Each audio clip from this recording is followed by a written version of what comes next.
Terima kasih Anda masih bersama kami. Bagi Anda yang baru saja bergabung, kami hadirkan kembali 3 berita utama hari ini.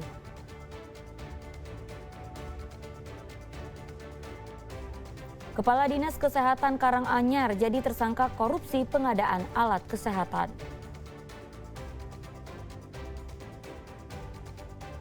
Istri dalam pemulihan usai melahirkan. Seorang ayah di Kabupaten Kudus malah tega mencabuli putri tirinya berkali-kali.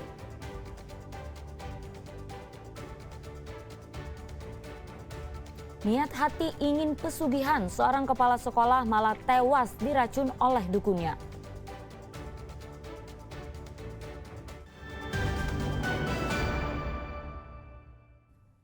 Ya hanya gara-gara masalah sepele menolak memperbaiki saluran air keran, seorang anak di Kabupaten Wonosobo tega menganiaya ayahnya hingga tewas. Sebelum terjadi penganiayaan, pelaku dan korban sempat terlibat cekcok hebat. Seorang pria di Kabupaten Kudus tega mencabuli Paiman bakal menyesal seumur hidup. Tidak hanya terancam di penjara, ia juga kehilangan ayahnya bernama Tarsono untuk selama-lamanya. Semua terjadi karena Paiman tidak mampu mengendalikan emosinya sehingga menganiaya sang ayah hingga tewas. Paiman dibekuk jajaran kepolisian Resor Wonosobo tanpa perlawanan di Kampung Jolontoro, Kelurahan Sambel, Kecamatan Wonosobo, Kabupaten Wonosobo. Paiman menganiaya ayahnya pada 13 Mei lalu. Berdasarkan penyelidikan polisi, penganiayaan dipicu masalah sepele.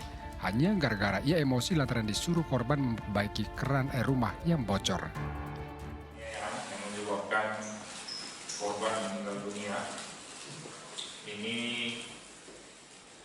kejadian antara anak dengan bapak, ya. Hanya masalah sepele sebenarnya, tapi karena emosi dan tidak mengontrol, si pelaku melakukan penganiayaan kepada bapaknya. Dan menurut pembuktian kami bahwa meninggalnya bapaknya ini karena penganiayaan yang dilakukan oleh pelaku.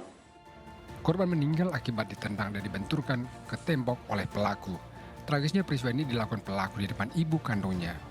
Korban meninggal sehari setelah dianiaya pelaku.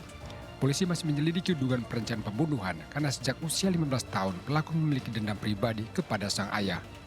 Pelaku saat ini dijerat dengan pasal penganiayaan yang mengakibatkan korban meninggal dunia sehingga terancam pidana penjara 7 tahun. Wahyu Dono melaporkan dari Wonosobo.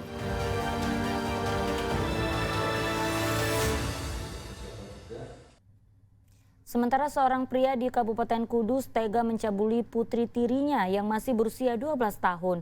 Aksi bejat dilakukan pelaku berkali-kali saat istrinya sedang dalam proses pemulihan usai melahirkan.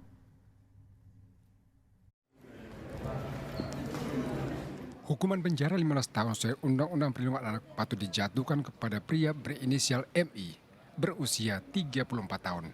Betapa tidak, pria yang seharusnya menjaga justru merenggut masa depan putri tirinya yang masih berusia 12 tahun. MI dibekuk jajaran kepolisian Resor Kudus atas dugaan mencabuli putri tirinya berkali-kali. Kasus terbongkar setelah korban mengalami perubahan perilaku dan gangguan psikologis.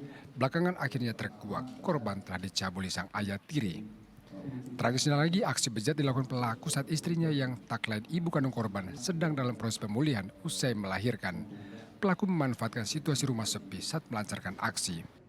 Yang notabene korban ini merupakan anak tiri dari pelaku, ya. Modusnya yaitu saat ibu dari korban ini atau istri dari pelaku ini pasca melahirkan, ya.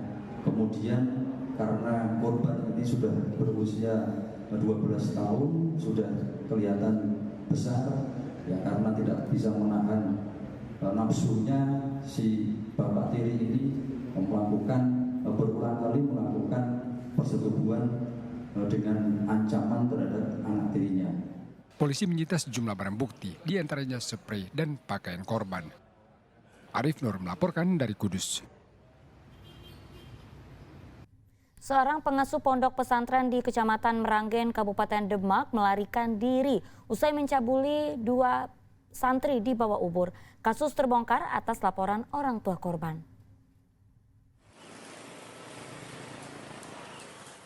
Polisi mendatangi pondok pesantren di Desa Waru, Kecamatan Meranggan, Kabupaten Demak, untuk menyelidiki dugaan pencabulan 2 santriwati oleh pengasuhnya. Ponpes terlihat sepi tanpa ada aktivitas berarti. Dugaan untuk pencabulan. Namun untuk perkara tersebut saat ini dalam proses lidik dan sidik di PPA Polres Demak. Untuk informasi sementara itu yang dilakukan guru ngaji atau gimana, Pak? Menurut informasi dari guru ngaji terhadap santrinya, namun hal tersebut masih dalam proses lidik dan sidik. Kasus ini sempat dimediasi namun pelaku kabur. Salah seorang guru SD tempat salah satu korban menempuh pendidikan formal menuturkan kasus ini mencuat setelah salah satu korban mendatangi sekolahnya dan melaporkan kejadian yang menimpanya di pondok pesantren. Kita ada pertemuan antara orang tua, anak dan komite ya, dan guru juga ada kepala sekolah. Memang kepala sekolahnya baru ada rapat saat itu di Korwil.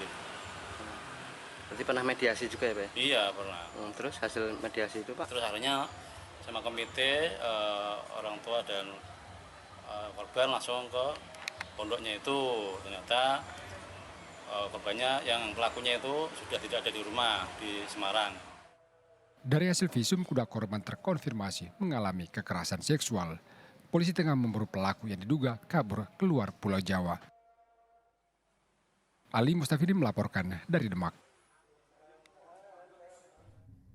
Ya, niat hati ingin mencari pesugihan, kepala sekolah dasar asal Magelang malah meninggal dunia karena diracun.